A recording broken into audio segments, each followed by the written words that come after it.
Ready for dessert? Here's a semi-homemade chocolate cream cheese Danish. First, in a bowl, we're going to start with adding 8-ounce bar of cream cheese at room temperature.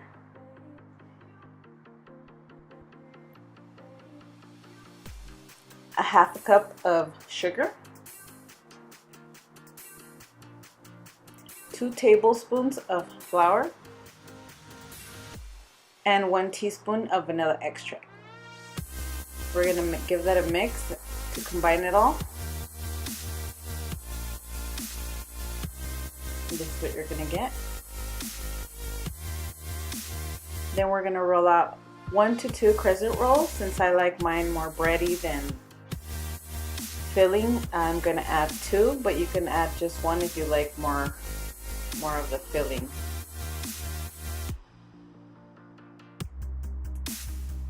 We're going to roll it out, and any cuts or spreads like you see here, we're just going to pinch those together. If you buy the one that comes with a diagonal pre-cut, you can use that as well. Just pinch the slits together.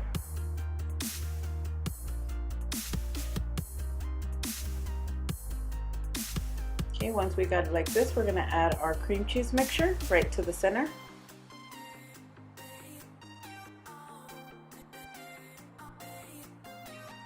Then we're going to top it with a half a cup of semi-sweet chocolate chips. You can add more if you like. It's personal choice.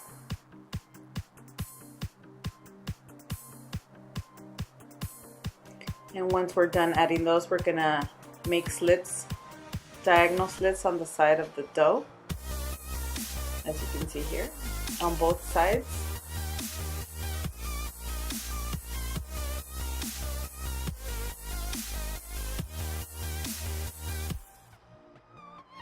And once we're done doing that, we're going to overlap each piece, grabbing 1 from each side. It doesn't have to look perfect, it just has to be edible. And once you're done, the ends, you're just going to pinch them in or tuck them in as best as you can.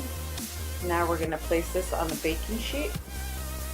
You can spray it or add butter if you'd like. It's not necessary. I'm going to have to cut mine in half since I used my toaster oven for this recipe.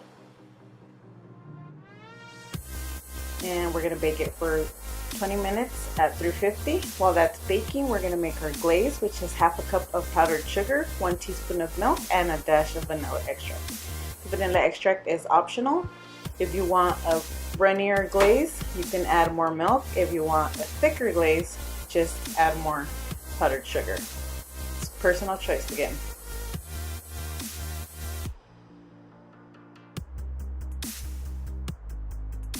And this is the consistency that I wanted, so I'm ready. Now we're just going to set that aside. Our Danish is ready. We're just going to let it cool before we add our glaze. Now that it's cooled, after 10 minutes, we're going to add our glaze. And we're ready for dessert. Enjoy! Don't forget to subscribe so you don't miss any of my recipes. I upload Monday through Thursday, and as always, thanks for watching. Talk to you next video.